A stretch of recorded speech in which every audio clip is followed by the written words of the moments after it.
নমস্কাৰ অনিপাতলৈ ছাত্ৰী শুভাকাংক্ষী শিক্ষানুৰাগী ব্যক্তিবৃন্দলৈ আন্তৰিক শুভেচ্ছা আৰু অভিনন্দন যাচি আমি আজিৰ টপিক মোৰ নাম শ্ৰী জ্যোতি প্ৰসাদ বৰা। আজি 25 বছৰীয়া অভিজ্ঞতাৰে ইংৰাজী শিক্ষাদান কৰা নগাঁৱৰ এগৰাকী সন্তান, এগৰাকী ভাৰতীয় ভাল অসমীয়া নাগৰিক। মোক ছাত্ৰ ছাত্ৰীয়ে জ্যোতি ছাৰ বুলি জানে। ঠিক আছে, আমি আজিৰ টপিকলৈ আহো। আমাৰ আজিৰ টপিক হৈছে অসমীয়া মাধ্যমৰ ছাত্ৰ ছাত্ৰীৰ বাবে ইংৰাজী সমস্যা নে সুযোগ। ইটস এ বাৰ্নিং কোৱেশ্চন, এটা জ্বলন্ত প্ৰশ্ন। আৰু এই মূল টপিকটোলৈ যোৱাৰ আগত আমি এটা বিষয় খুব স্পষ্টকৈ আলোচনা কৰাটো ভাল হ'ব বুলি আমি ভাবি লওঁ। এই যে মাধ্যম বুলি কৈ আছো, ক'ত পঢ়া অসমীয়া মাধ্যমত পঢ়ো, ক'ত পঢ়া বেংগলী মাধ্যমত পঢ়ো, যি মাধ্যমেই নহওক কিয় আচলতে মাধ্যম কি, হোৱাট ইজ মিডিয়াম। আৰু এই মাধ্যমৰ লগত আন এটা বস্তু জড়িত হৈ আছে, সেই বস্তুটোৱে হৈছে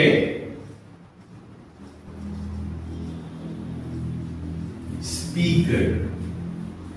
আমি যদি সৰু সুৰা ইংৰাজী আমি শিকিছো, সকলোৱে সৰুৰে পৰা শিকিছো। Play, player, Singh, singer, right, writer, speak, speaker. Who plays, he is a player. Who sings, he is a singer. And who speaks, he is a speaker. যোনে খেলে তাক খেলুৱৈ বুলি কয়, আৰু যোনে লিখে তাক ৰাইটাৰ বুলি কয়, যোনে গায় তাক গায়ক বুলি কয়, আৰু যোনে কয় কওঁতা, যাক আমি বক্তা বুলি কওঁ, তাক কোৱা হয় স্পীকাৰ বুলি। যিকোনো এটা ভাষাত পৃথিৱীৰ যিমানবিলাক ভাষা আছে, মই কেৱল ইংৰাজীৰ কথা কোৱা নাই,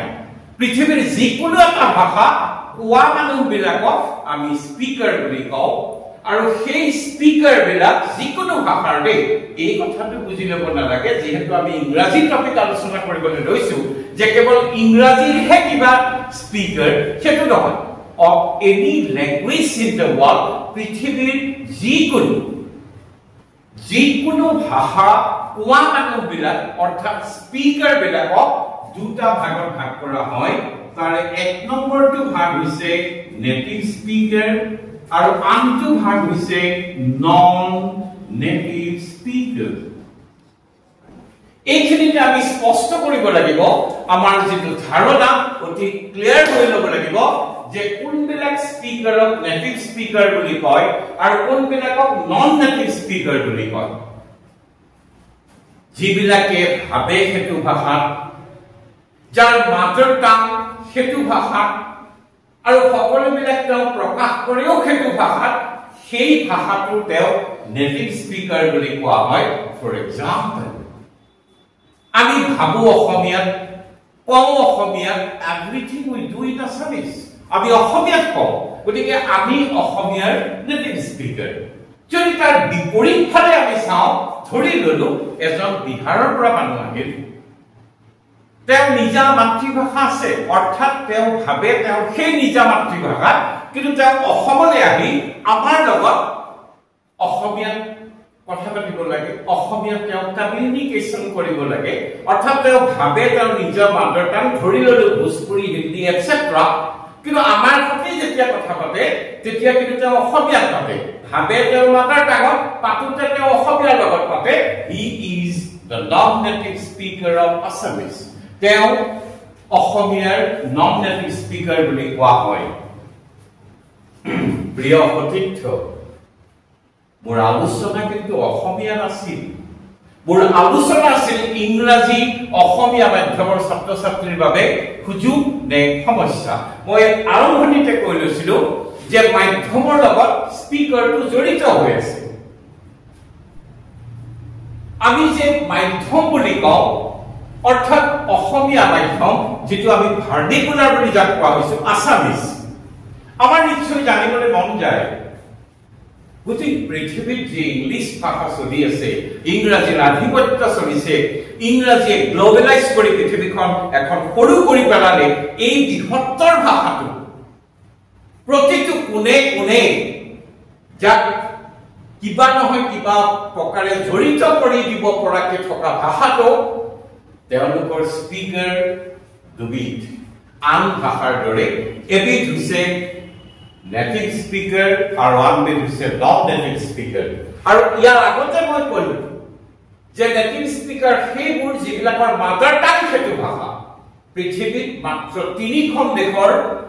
স্পিকাৰ বিলাকক ইংলিছৰ নেটিভ স্পিকাৰ বুলি কোৱা হয় Number 1 USA United States of America Number 2 Great Britain or number 3 Australia এই 3খন দেশৰ স্পিকাৰ বিলাকৰ মাদাৰ টাং ইংলিছ তেওঁলোকে কয়ও ইংলিছ তেওঁলোকে সকলোবিলাক কমিউনিকেশ্যন কৰে ইংলিছত সেইকাৰণে কোৱা হয় তেওঁলোক they are the native speaker of English এতিয়া যদি আমি চাওঁ সেই 3খন দেশৰ স্পিকাৰ বিলাকৰ বাহিৰে পৃথিৱীত যিমানবিলাক স্পিকাৰ আছে তেওঁলোকে নিজৰ নিজৰ মাদাৰ টাঙত ভাবে কিন্তু কওঁতে বা লিখোতে বা কমিউনিকেট কৰোতে তেওঁলোকে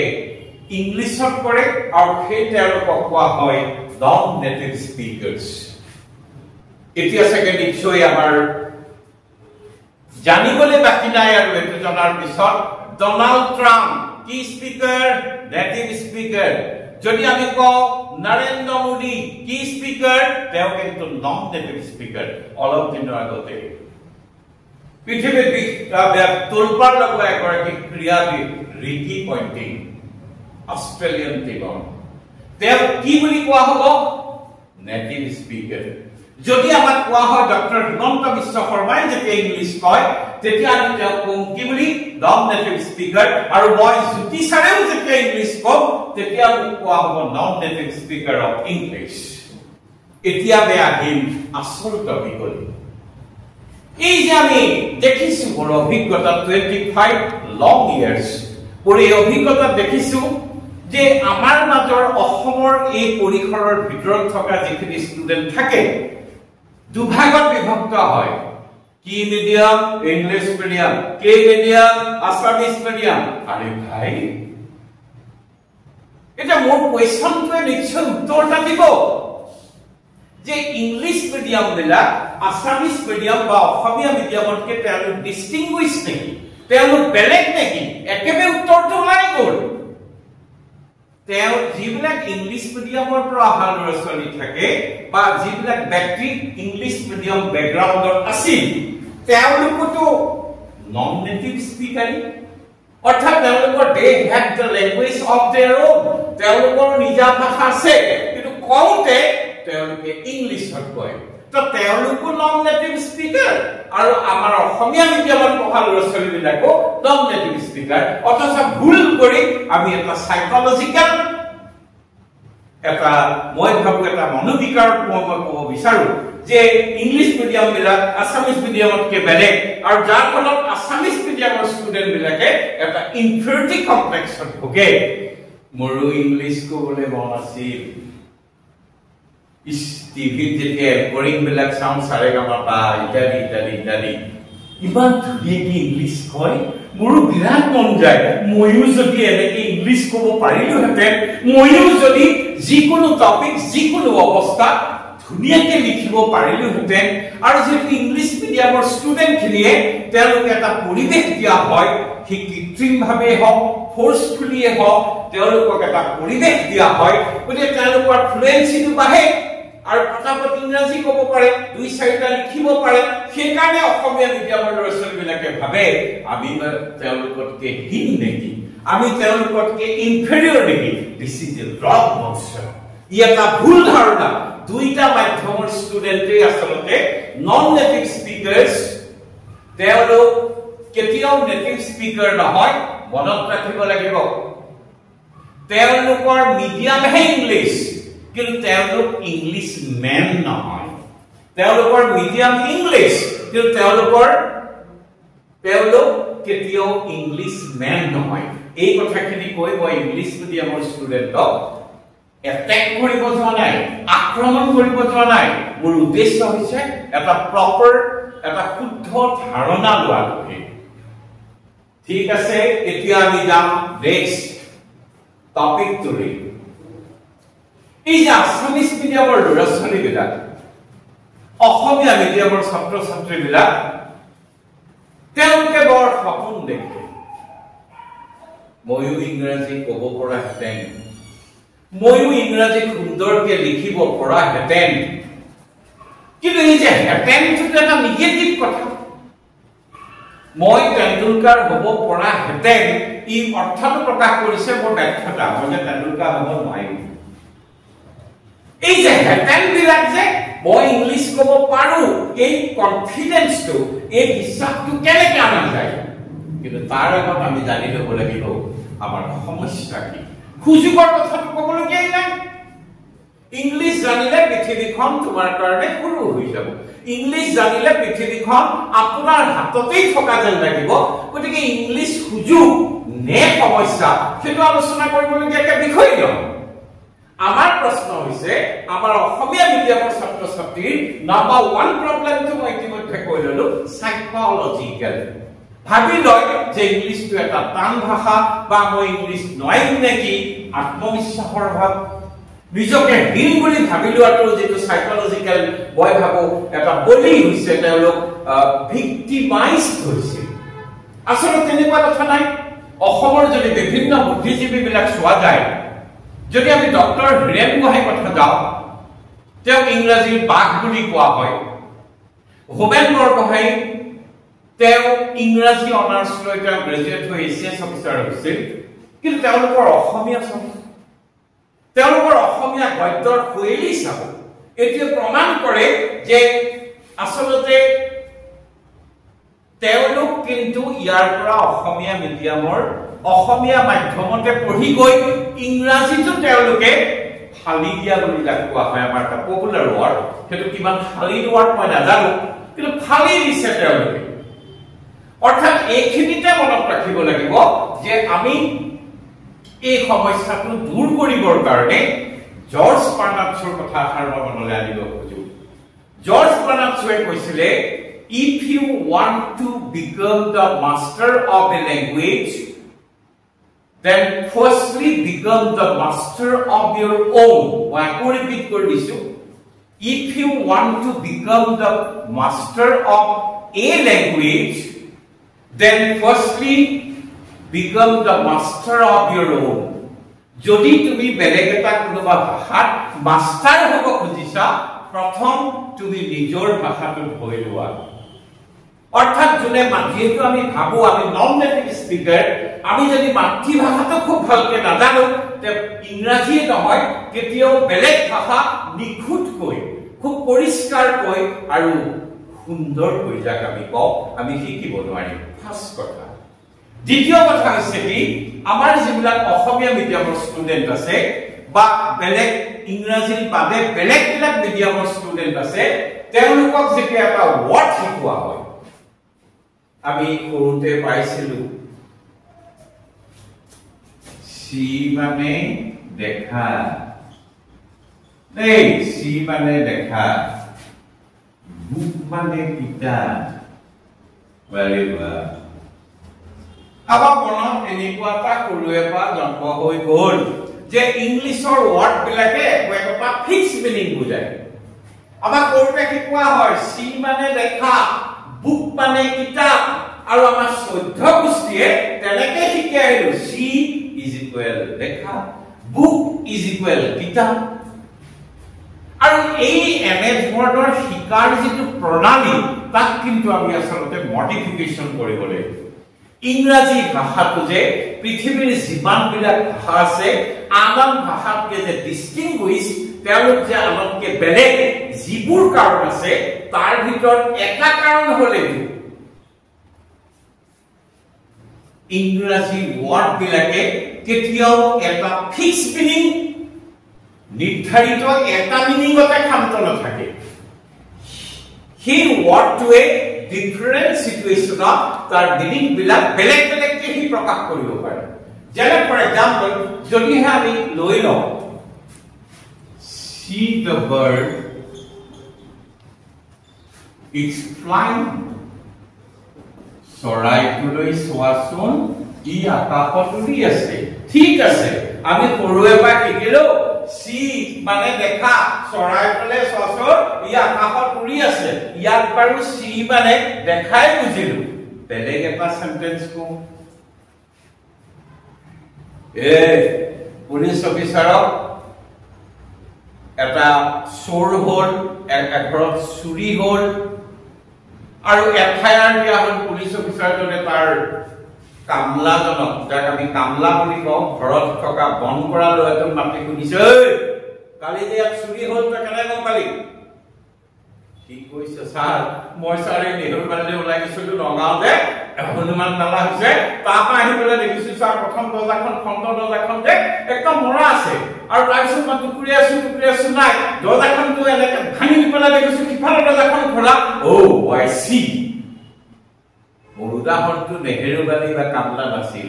মোৰ উদাহৰণ আছিল এই চি যিটো প্ৰয়োগ আচ্ছা তাৰ পৰা বুজাইছে নে মই দেখিছো তে সিয়েটো এটা ওয়াৰ্ডে কেতিয়াও ফিক্স হৈ থাকে এই ধৰণে শিকিলে ভৱিষ্যতে বিপদ হ'ব কি সি মানে সবতে পঢ়োতে ৰিডিং স্কিল নাবাঢ়িব আৰু যেতিয়া কি ৰাইটিং কৰিব তেতিয়াও কি সি মানে দেখাকে বুজিব ইয়াত কি বুজাইছে আই সি আই have আন্ডাৰস্টুড I have got the clue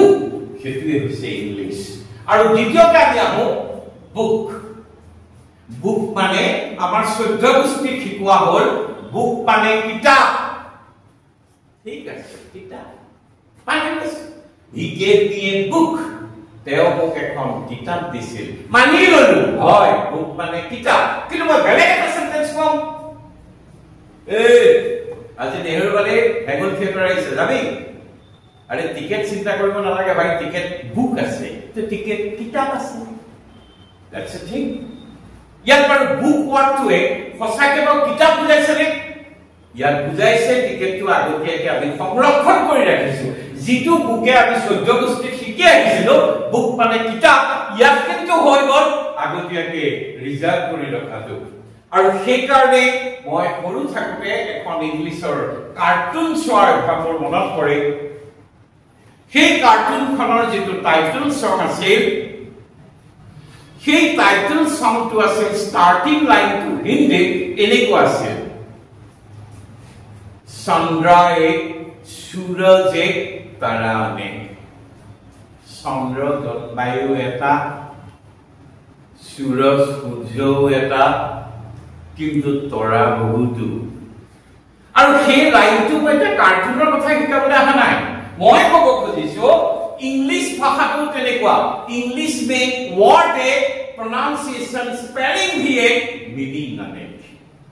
আৰু তেনেদৰে যদি ইংৰাজী শিকা হয় মোৰ এবাৰ এটা ষ্টুডেণ্টে কি এটা ইউপিএসসি পাইছে তাক যেতিয়া হায়াৰ সেকেন্ডাৰীত মই পঢ়াইছিলো নগাঁৱৰ এখন আখৰি কলেজত তেতিয়া মই মন মাৰি থকা দেখি সিয়ে মই আকৌ যদিও ষ্টুডেণ্ট টিচাৰ